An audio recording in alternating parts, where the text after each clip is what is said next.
Okay, let's begin. So we are up to chapter 7.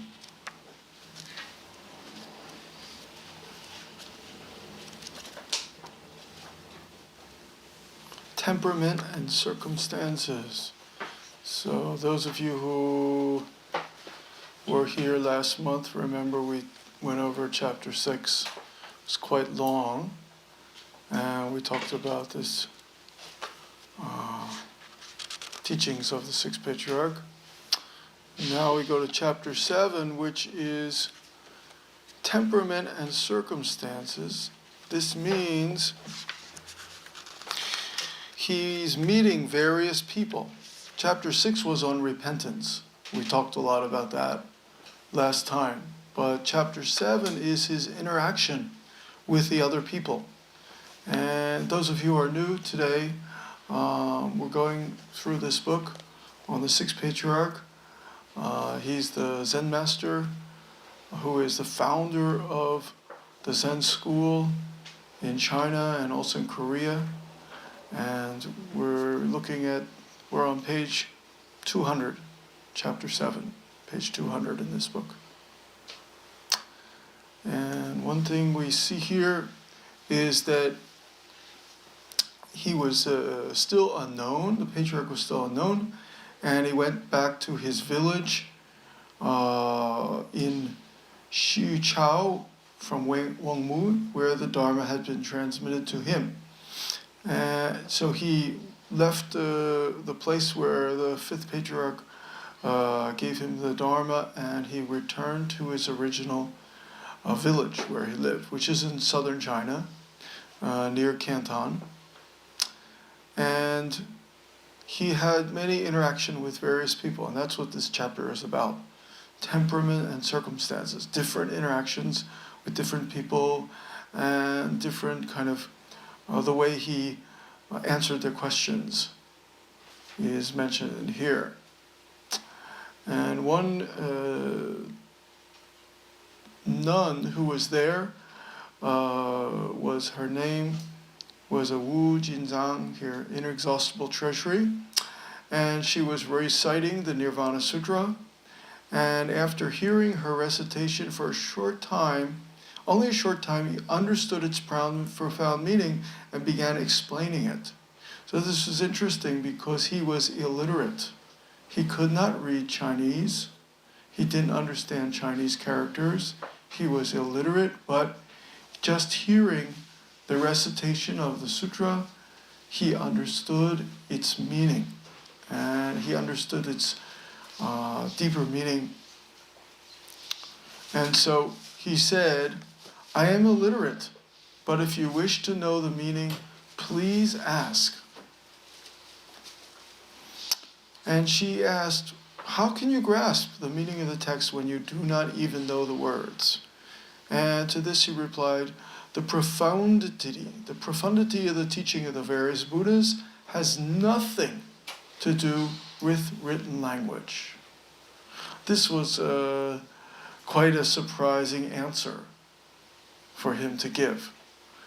Basically, he was saying that the truth can't be contained in language. And so that he could explain the sutra without being able to read it.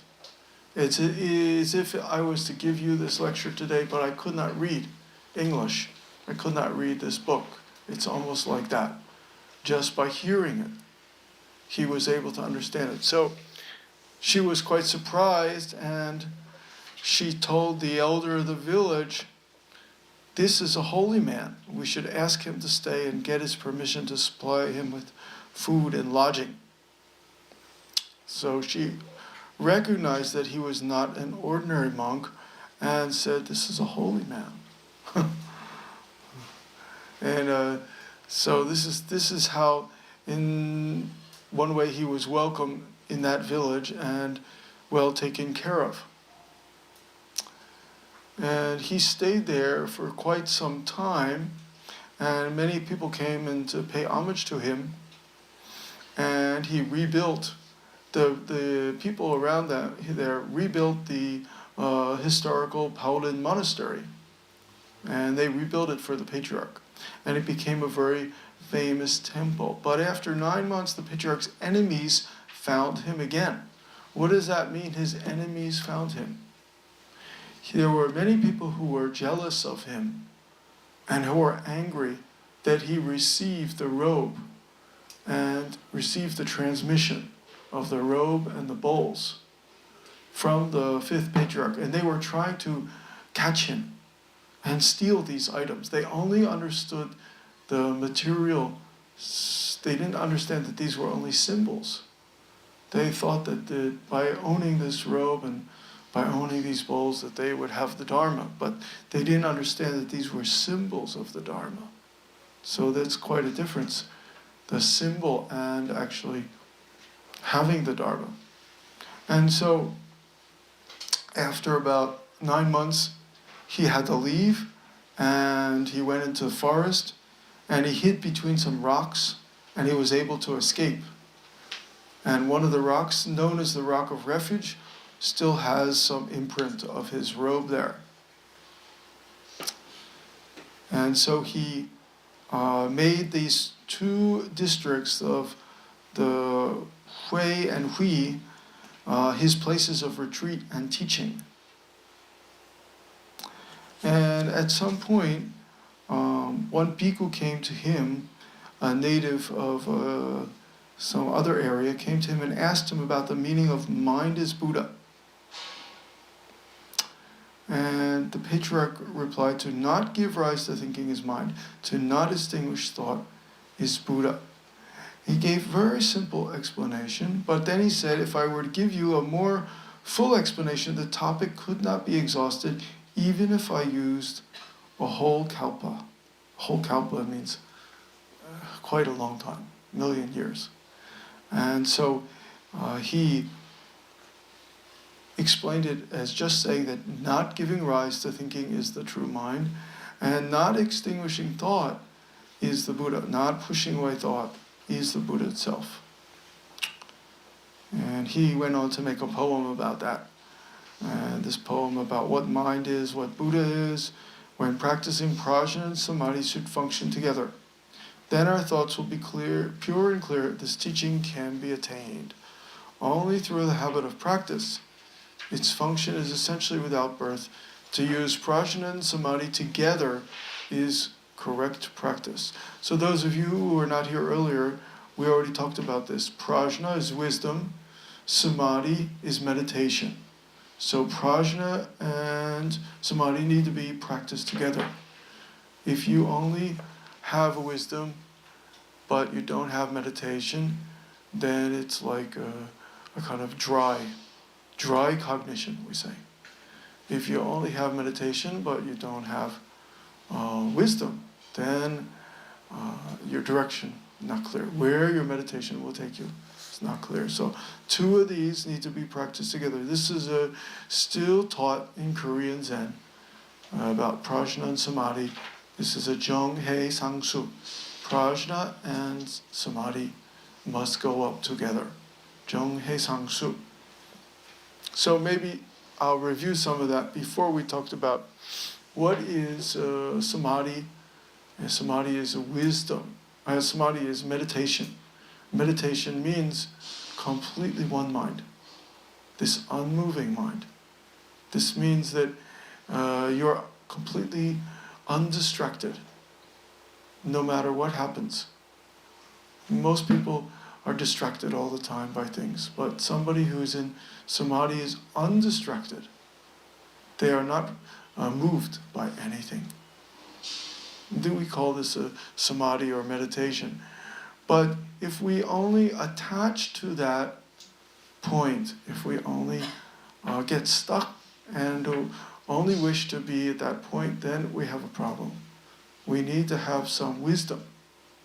For example, somebody may really enjoy listening to a good song and repeating that song again and again, or a good music group, and they may put it on their MP3 player and put it in their ears, and all day walking around just playing that same music again, over and over. And be completely mesmerized. They may only concentrate on that same music. But then when they cross the street, they don't stop to see the cars that are coming on. And some car comes and almost kills them. And somebody leans out there, hey, what are you doing? Don't, you idiot, why don't you go to the crossing? But they're only completely absorbed in this music. We say this is a one mind. This is a samadhi, completely absorbed. Even the cars coming, even somebody comes to them and holds a gun to their head and says, give me all your money. It's only this lovely music sound or lovely mantra that they're doing, whatever. But this is only one side of practicing. This is the meditation side. This is one side of absorption, or we say samadhi. But the other side is what we call wisdom. We need to have some wisdom in order to moment function clearly. So if we're crossing the street and it's possible to cross at the crossing and go when the cars are not coming, we go that way. We don't almost cause an accident or maybe cause an accident. This means a wisdom. This means not only think about my own situation, but think about everybody involved. So, from the time of this sixth patriarch, he said, using prajna and samadhi together is correct practicing. Correct practicing, you cannot just have one. You need to also understand this other one, this prajna and samadhi. And when he heard that, the visiting monk was enlightened, and he praised the patriarch, saying, mind is originally Buddha, but I humiliated myself by not having attained it. Now I know the principal cause of prajna and samadhi, both of which I shall practice to set myself free from all name and form. So, he was able to attain enlightenment to that phrase, mind is originally Buddha. And this is not only in the time of sixth patriarch, but later, time of Majja Zen master, he also taught that. Mind is Buddha. He also taught there is no mind and no Buddha. After quite some years of teaching mind is Buddha, he began to teach no mind, no Buddha. Maybe mind is Buddha became too worn out. Too many people got attached to that phrase, so he changed it to no mind, no Buddha. In this book about the sixth patriarch, there's also some stories about monks who were practicing the Lotus Sutra, and this next section here is about a monk who was a monk since a very early age, 7 years old, and his practice was to recite the Lotus Sutra. And those of you who know Buddhism maybe have read the Lotus Sutra, but since many people probably have not, I will talk a little bit about that. It's also mentioned several times in this chapter. The Lotus Sutra is a very famous sutra that talks about the burning house and kind of like uses an allegory. There's a rich man and he has many sons. And these sons and him, they all live together in a big house, kind of mansion, rich person's house.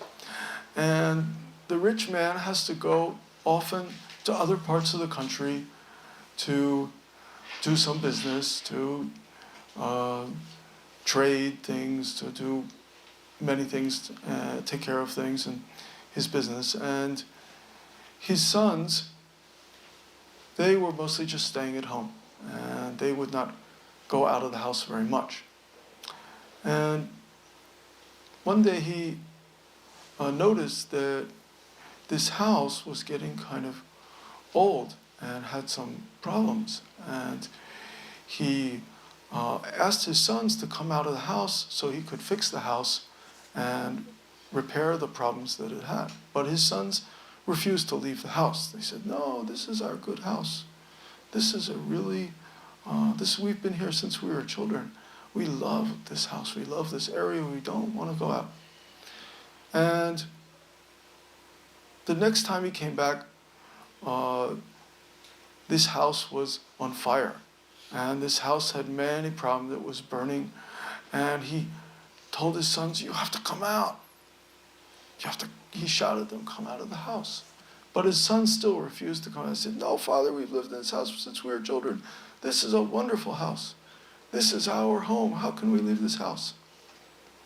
And at that point in the sutra, it explains that the father produced many toys that he had bought in other parts of the country. And these toys included bicycles and carts and various, like what nowadays we would say, various cars, various fancy cars. And in those days they just said like goat cart and deer cart and ox cart. But nowadays we'd say like a Hyundai.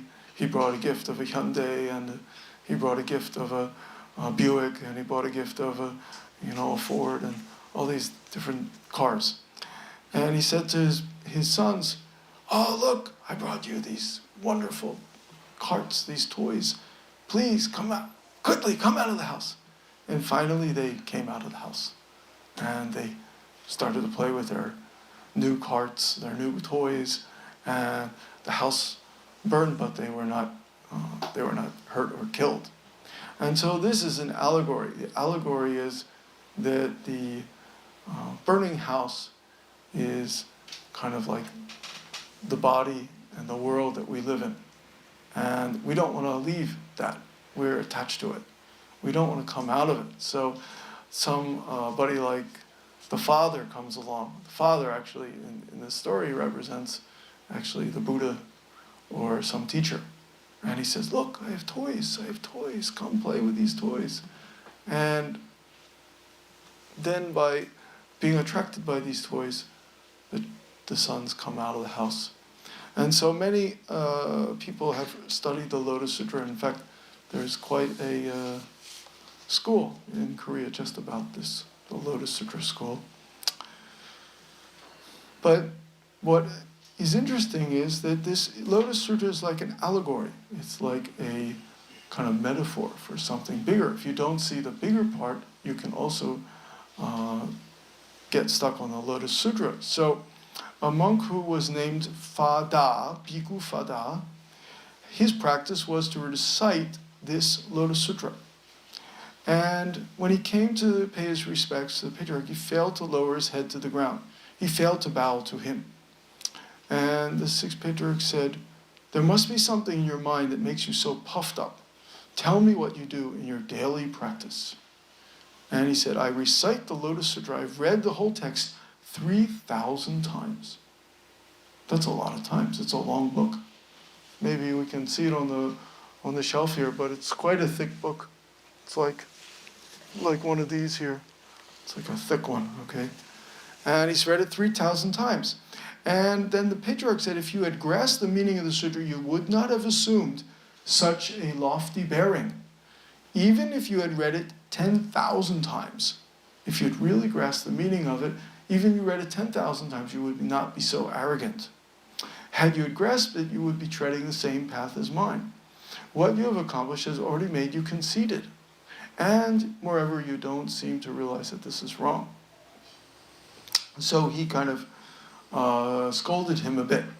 Why don't you really grasp the true meaning of the sutra?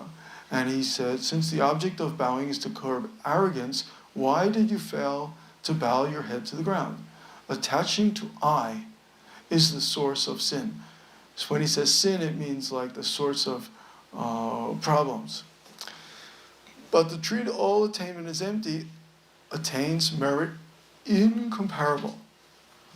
So rather than thinking that you've accomplished so much because you recited this sutra 3,000 times, you should treat that as empty. Treat all attainment as empty. And he said, your name is Fada, but you have not yet attained the Dharma. So even you recited the sutra 3,000 times, you haven't attained the Dharma. And he went on to tell him, why you haven't attained the Dharma is because you only recited it with your lips. You only recited the text with your lips. And you didn't keep your mind clear. And he goes on to explain that. And he says, if you only believe that the Buddha speaks no words, then the lotus will blossom in your mouth. What does that mean? Well, everybody knows the Buddha spoke, but the true speech of the Buddha cannot be contained in words. True speech of the Buddha is beyond any kind of words. So that's why later the patriarchs in China said, if you really want to understand the speech of Buddha, you must listen to the waterfall. You must listen to the sound of the waterfall. You must listen to the sound of the ocean waves. And then you'll understand true speech of the Buddha. And after that, the patriarch then asked for his name. And he told his name was Fatah. And having heard this stanza, Fatah became remorseful and apologized to the patriarch. He said, afterwards I will be humble. Hereafter I'll be humble and polite on all occasions, as I do not quite understand the meaning of the sutra I recite.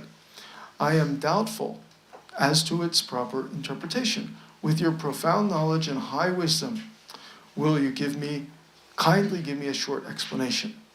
And again, this patriarch scorned him. He said, Fatah, the Dharma is quite clear. It is only your mind that is not clear. And sutra is free from doubtful passages. It is only your mind that makes them doubtful. When reciting the sutra, do you know its main point? And he says, how can I know, sir, since I am so dull and stupid? All I know is how to recite it word by word. Well, most people are like that. Most people think, I'm really stupid, so I just know how to repeat the words. Or they think I'm dull, I have to repeat the words of the sutra many, many times before I can understand it. And so the sixth patriarch, he couldn't read the sutra very, very much. He was illiterate. He said, so will you please recite the sutra for me, because I can't read it myself. I'll then explain its meaning. And Fatah recited the sutra, and he came to the chapter entitled Parables. And the patriarch stopped him, saying, the main theme of this sutra is to set forth the cause and reason of a Buddha's incarnation in this world. So he said that all the parables, all the illustrations in the book, for example, the one I told you about, the burning house, all these parables, none of them goes beyond this central point of the cause and the reason of a Buddha's appearing in this world. And what is that reason? What's that cause?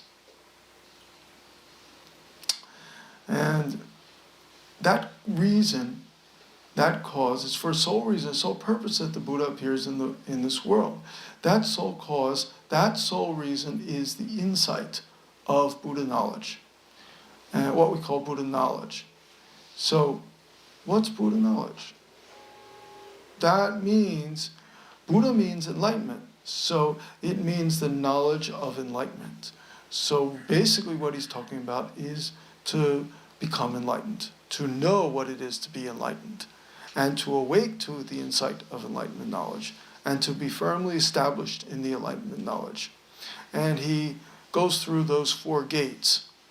And he said that you should not misinterpret the text and come to the conclusion that Buddha knowledge is something special to Buddha and not common to us all. Most people come to that conclusion, that only Buddha has Buddha knowledge, that we normal people don't have Buddha knowledge. But this is a mistake.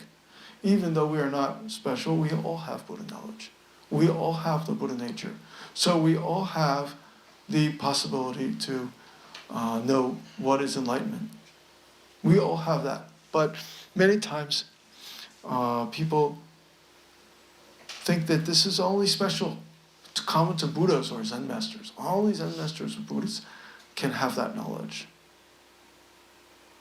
So he goes on to say, you should therefore accept the interpretation that Buddha knowledge is the Buddha knowledge of your own mind and not that of any other Buddha. So when they're talking about Buddha knowledge, they mean, really what they mean is that you know yourself.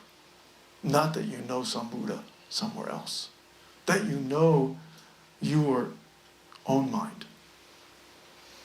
Do you know your own mind? Do you know your true self? This is really what they are pointing at.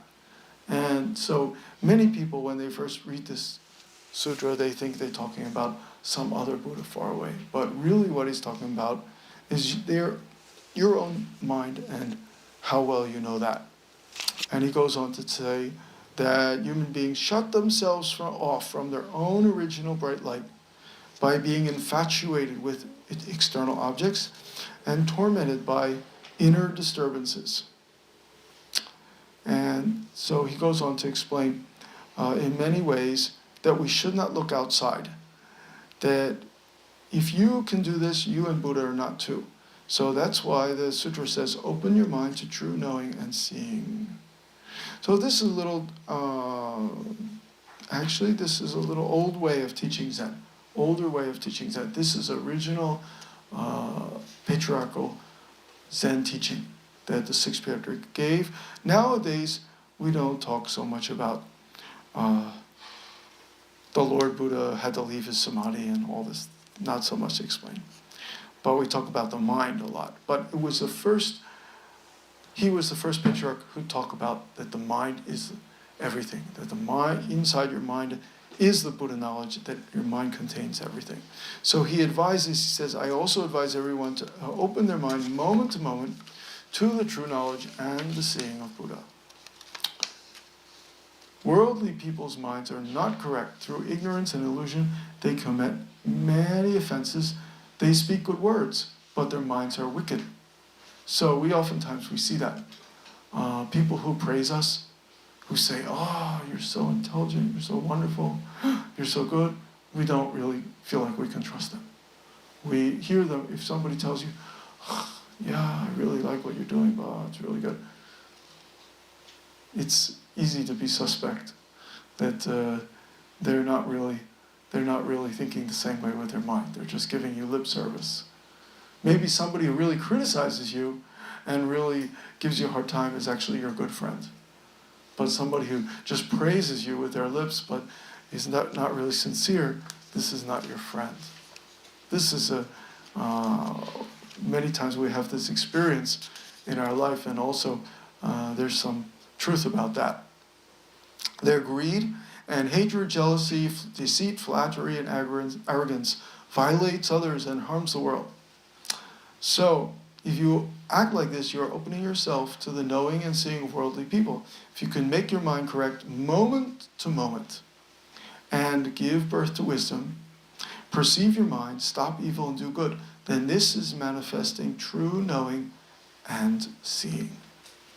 So you should therefore moment to moment open your mind, not for worldly knowledge, but for supramundane Buddha knowledge. This means the knowledge of enlightenment. You need to understand your mind and how it becomes enlightened.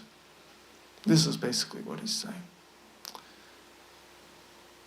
On the other hand, if you stick to the arbitrary idea that the mere recitation of the sutra as a daily exercise is good enough, then you are infatuated like the yak or like a dog with its own tail. Many times dogs are obsessed with their tail. I didn't know that yaks are obsessed with their tail. Don't have much experience with yaks, but nowadays we don't see many yaks here in Korea. But we do see dogs, and dogs are obsessed with their tail. So many times this happens when people undertake some spiritual practice. When they first start, their mind is very fresh and very clear. And they undertake it with a really sincere commitment, and they really try hard. But after some time, they become a little jaded. They start to count, how many days have I been doing this spiritual practice, and I'm better than that person who didn't do this. And they start to compare. The mind of comparison appears. They start to compare, well, I'm doing this transcendental meditation and reciting this mantra every day 50 times, and he's not doing it, so that makes me better. I'm more pure, I'm more holy, I'm more this, I'm more that. And this is all like chasing your own tail. You miss the whole point. Originally, the whole point was not to compare, not to make differences between yourself and others. Does anybody have a question? No question? Then we can finish today. Okay.